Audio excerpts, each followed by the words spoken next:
Hello everyone, good morning. Hope you all are doing well and once again welcome back to the channel. तो जी सुबह के बजे हैं ठीक 7। खुशी जा चुकी है इंस्टीट्यूट क्योंकि आजकल उसकी क्लासेस बहुत ज़्यादा जल्दी हो रही हैं। जैसे मैंने आपके साथ शेयर किया था कि इंस्टीट्यूट अभी पूरी तरीके से ओपन नहीं हुआ है। एक फ्लोर बिल्कुल एमसीडीज ने सील किया हुआ है, तो बस थोड़ा थोड़ा बच्चों को बुला के ये लोग बैचेज में क्लासेस ले रहे हैं जैसे भी अरेंज हो पा रहा है। और आज है पितृपक्ष का आखिरी दिन यानी कि पितृपक्ष की अमावस्या की मेरी सारी तैयारी हो गई है। घर की साफ सफाई सब हो गई है, मेरा पूरा काम रेडी है, सिर्फ भोग लगाना है। तो खुशी के पापा गए हैं खुशी को इंस्टीट्यूट ड्रॉप करने, आने के बाद वो भोग लगाएंगे। ये देखें हलवा रेडी हो गया है। आज मैंने ऊपर से जो है काजू बादाम नहीं डाले हैं क्योंकि फिर बहुत ज़्यादा हो जाता है। लास्ट टाइम सब बोले बहुत ज़्यादा हो गया, तो आज मैंने इसको बनते टाइम ही ड्राई फ्रूट पाउडर डाल दिया था और पिस्ता से गार्निश कर दिया है। कुकर में है सब्ज़ी और यहाँ बन रही है खीर बिल्कुल बन गई है। थोड़ा सा बस मैं ये सोच रही हूँ जब तक आ रहे हैं तब तक और अच्छे से पकने दूँ तो और थोड़ा सा ये गाढ़ी हो जाएगी तो फिर टेस्ट अच्छा आता है। चावल को आज मैंने ग्राइंड नहीं किया है, साबुत ही रखा है क्योंकि मेरे हस्बैंड ने मना कर दिया था। यहाँ मैंने खीर के लिए पिस्ता जो है स्लाइस करके रखा था और आज मैंने अमावस्या का सारा ही खाना जो है मिनरल वाटर में बनाया है। यहाँ मैंने आटा लगा के रखा हुआ है, बस वो आ जाएंगे उसके बाद जो है मैं मावस की रोटियां बना दूँ। मुझे किचन से बाहर आके आप लोगों से बात करनी पड़ती है क्योंकि एज यू ऑल नो कि मेरे किचन में लाइट का बहुत प्रॉब्लम रहता है और मैं बहुत अनकंफर्टेबल रहती हूँ किचन में शूट करने में, क्योंकि जो उसका वुडवर्क है वो पूरा लाइट को कभी सोक कर लेता है कभी रिफ्लेक्ट कर देता है, तो मुझे बड़ी दिक्कत होती है। और रूटीन आज मैंने आपके साथ शेयर नहीं किया है क्योंकि रूटीन सेम वही था जो मैं ऑलरेडी लास्ट ब्लॉग में आपके साथ शेयर कर चुकी हूँ। आज मैं इस वीडियो में आपके साथ शेयर करने की कोशिश करूँगी कि किस तरीके से हम लोग पितृपक्ष की अमावस्या का भोग देने वाले हैं, किस तरीके से मैं नवरात्रों की प्री प्रिपरेशन करने वाली हूँ। बहुत कुछ सोच के रखा है, बहुत कुछ नया करने वाले हैं। अगर पॉसिबल रहा तो सारी ही चीज़ें डिटेल में आपके साथ शेयर करूँगी।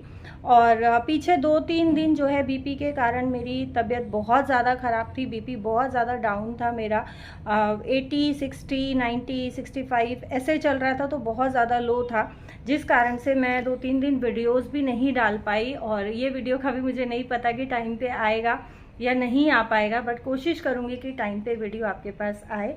बहरहाल चलते हैं किचन में और करते हैं अपनी आगे की तैयारी। अच्छा, आज मैंने पूरियाँ नहीं बनाई है अमावस की, मैंने रोटी बनाई है, लेकिन रोटी मैंने बिल्कुल पूरियों के साइज़ की बनाई है, छोटी छोटी पतली पतली। और जब से पितृपक्ष शुरू हुआ था ना, मैं डेली ही नहा धो के 2 रोटियाँ पितरों के नाम की निकालती थी, लेकिन फिर भी आज मैंने सभी पितरों के नाम की, जो भी भूले बिसरे पितर हैं सबकी मैंने रोटियाँ बनाई हैं। और सारी रोटियाँ प्लेट में लगाने के बाद मैंने इसके ऊपर थोड़ा थोड़ा हलवा रख दिया है और उसके ऊपर ही मैं थोड़ी थोड़ी खीर रख दूँगी, क्योंकि पितृपक्ष की जो अमावस्या होती है उसकी पूजा श्राद्ध की पूजा से थोड़ी सी अलग होती है। तो बस यहाँ मैंने ये भोग की थाली रेडी कर दी है और सारी रोटियाँ एक प्लेट में नहीं आई थी तो मैंने 2 प्लेट में भोग तैयार कर दिया है।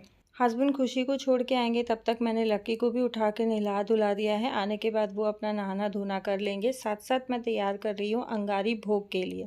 अच्छा, भोग हमेशा ही हम अंगारी पे देते हैं, चाहे पितरों का हो या फिर हमारे देवी देवताओं का। अच्छा, अमावस्या की पूजा करने के बाद जो भी भोग का खाना था वो कौओं और गायों को दिया जाता है, तो उनको देने के बाद हम लोग वापस आए और आते आते लगभग 11 साढ़े 11 बजे का टाइम हो गया था।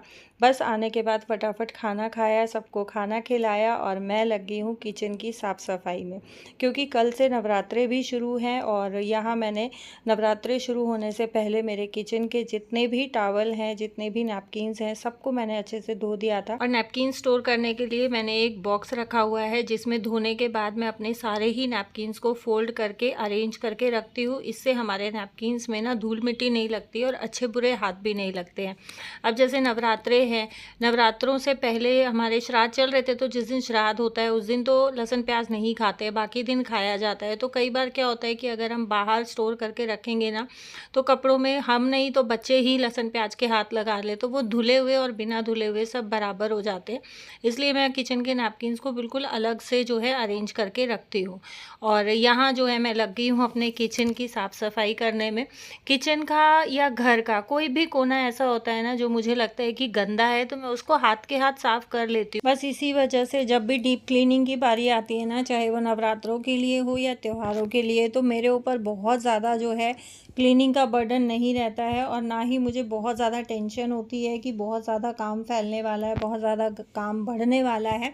और अगर हम थोड़ा थोड़ा कोना अपना पकड़ के डीप क्लीन करते रहे ना, अब जैसे मैं ये किचन के ड्रॉर्स कर रही हूँ, तो मैं इनको बात के लिए नहीं छोड़ूंगी कि जब दिवाली की सफाई होगी तब मैं इनको रगड़ माँज के साफ़ करूँगी। मैं अभी साथ साथ इनको धो के ना अच्छे से साफ़ कर दे रही हूँ।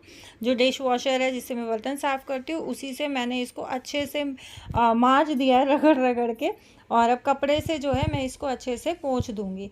और जो भी डोली या केटल वगैरह है वो भी मैं अच्छे से साथ साथ पोंछ के रखूँगी, क्योंकि इन डोलियों में है घी, तो खोल के तो मैं इनको अंदर से अभी नहीं माँज सकती हूँ, लेकिन गीले कपड़े से बाहर से साथ साथ इनको साफ़ कर दूँगी। और दिवाली में भी अभी बहुत ज़्यादा टाइम नहीं रह गया है, तो बस ये जो नवरात्रों की सफाई चल रही है, या श्राद्ध पक्ष में भी मैं थोड़ा थोड़ा जो है अपने घर की क्लीनिंग कर ही रही थी, तो ये दिवाली के लिए ही साफ़ सफाई जो है शुरू हो गई है। क्योंकि नवरात्रे जाते ही दशहरा, और दशहरे के बाद फिर एक के बाद एक करके बैक टू बैक फेस्टिवल्स आने वाले हैं, और बाद में ना फिर अगर हम सफाई का बर्डन रखते हैं ना, तो हम अपने फेस्टिवल्स को एंजॉय नहीं कर पाते हैं, क्योंकि सफाई कर करके ही थक जाते हैं। तो फिर फेस्टिवल्स की तैयारी करना, फेस्टिवल्स के लिए भाग दौड़ करना, फेस्टिवल्स के लिए डेकोरेट करना, उन सब के लिए हमें टाइम मिलता ही नहीं है। दिमाग हमारा बहुत पजल हो जाता है, हम बहुत पजल रहते हैं कि हम सफाई करें या अपने फेस्टिवल्स के लिए तैयारी करें। तो बस इस वजह से मेरी जो दिवाली की सफाई होती है वो हर साल जो है कनागतों से शुरू हो जाती है। बहुत सारी बहनें कहती हैं कि पितृपक्ष में साफ़ सफाई नहीं करनी चाहिए, तो ऐसा कुछ भी नहीं होता है कि हमें पितृपक्ष के बाद सफाई करनी चाहिए। देखो, हम लोग डेली अपनी अपनी हाइजीन मेंटेन करके रखते हैं, है ना। हम अपने घर की साफ़ सफाई, झाड़ू पोछा हम हमेशा करते हैं। पितरों का खाना बनाते हैं, पूरी साफ़ सफाई से नहा धो के बनाते हैं, तो घर की साफ़ सफाई या घर की डीप क्लीनिंग हम क्यों नहीं कर सकते? त्योहारों के लिए हम अपने घर को तैयार क्यों नहीं कर सकते? बिल्कुल कर सकते हैं। और मेरे साथ हर साल मेरा यही रूटीन रहता है कि मैं पितृ पक्ष से ही, या श्राद्ध जब शुरू होते हैं तो श्राद्धों के बीच में ही थोड़ा सा ये रहता है कि काम कम रहता है और सफाई के लिए टाइम मिल जाता है, तो बस मैं अपनी जो है डीप क्लीनिंग थोड़ा थोड़ा करके करती रहती हूँ। जैसे मैंने किचन के जो अभी मैं कबर्ड साफ़ कर रही हूँ, इसके बगल के 2 कबर्ड्स मैं ऑलरेडी डीप क्लीन कर चुकी हूँ। तो बस ये आज मेरा इधर का आधा जो है कबर्ड्स साफ़ हो जाएगा। दूसरी वाली साइड के भी 2 कबर्ड्स मैं ऑलरेडी साफ़ कर चुकी थी, तो सिर्फ गैस के ऊपर वाला मुझे साफ़ करना है। उसके बाद मेरी किचन की डीप क्लीनिंग बिल्कुल ख़त्म। दिवाली के लिए मेरी किचन बिल्कुल रेडी हो जाएगी। अच्छा, ये इस तरीके के जो प्लास्टिक के बॉक्सेस थे ना मेरे पास, ये मैंने मोस्टली बॉक्स डिस्कार्ड कर दिए हैं, क्योंकि मेरे पास स्टील की टंकियाँ भी हैं। तो स्टील के टंकियों में सामान रखना मैं ज़्यादा प्रेफर करती हूँ ये प्लास्टिक के कंटेनर्स से। हालांकि ये विजिबल होते हैं, पता चल जाता है कि क्या सामान है, बट मुझे नहीं अब अच्छे लगते हैं प्लास्टिक के कंटेनर्स, तो मैं स्टील की टंकियाँ ही रखती हूँ। और आपने देखा मेरे पास 4 से 5 टंकियाँ हैं स्टील की। और बीच में मेरी 2-3 दिन, जैसा मैंने आपको बताया, बीपी लो होने के कारण तबीयत बहुत ज़्यादा ख़राब हो गई थी, तो मैं फ्रिज वगैरह भी क्लीन नहीं कर पाई थी। तो बस आज थोड़ा सा मेरे ऊपर काम का बर्डन बढ़ गया है, क्योंकि मुझे किचन की भी क्लीनिंग करनी है, साथ ही साथ मुझे फ्रिज भी साफ़ करने हैं। यहाँ मैंने अपने किचन के लिए ये कुछ एक आइटम मंगाया था, और इसकी तलाश में ना मैं बहुत टाइम से थी। मैं बहुत टाइम से सोच रही थी कि मैं इस प्रोडक्ट को मंगाऊंगी, और फाइनली जो है मैंने अपने किचन के लिए ये प्रोडक्ट ऑर्डर कर दिया। और ये श्राद्ध से पहले ही मैंने ऑर्डर करा था, श्राद्ध से पहले ही आ गया था। श्राद्ध में मैंने कोई भी शॉपिंग नहीं की है। हाँ, मैंने कार्ट में बहुत सारा सामान डाल के रखा हुआ है, बट श्राद्ध में मैंने ना तो ऑर्डर किया था और ना ही मैंने शॉपिंग की है। अब मैं उसको, नवरात्रों शुरू हो गए हैं, तो बस नवरात्रों में मैं ऑर्डर करने वाली हूँ। और ये एक शेल्फ है, एक रैक टाइप है 4 शेल्फ का। जितना पिक्चर में ये सॉलिड लग रहा था, या बाकी जो है मैंने देखा है कई यूट्यूब चैनल्स में इसका रिव्यू, तो उन लोगों ने जैसा रिव्यू दिया है, उन लोगों ने जैसी क्वालिटी बताई है, मैं इस प्रोडक्ट की क्वालिटी से बिल्कुल भी हैप्पी नहीं हूँ। इसका प्लास्टिक बिल्कुल भी ऐसा नहीं मुझे लगा मजबूत की जैसा पिक्चर में वो लोग दिखाते हैं।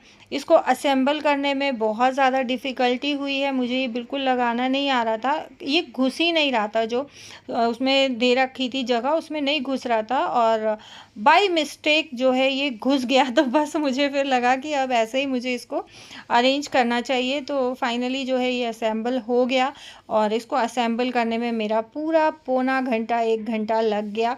बहुत टाइम लगा इसको असेंबल करने में और मैं बहुत ज़्यादा खुश नहीं हूँ इसकी क्वालिटी से। लेकिन असेंबल होने के बाद काफ़ी अच्छा लग रहा है। फिनिशिंग भी बहुत अच्छी इस प्रोडक्ट की नहीं है। तो पैसा लगा है तो यूज़ करना पड़ेगा, अभी मंगाया है तो, बट जितने चाव से मैंने मंगाया था ना उतना मुझे खुशी नहीं हुई। तो जी ये था मेरा आज का video. Thank you so much for watching.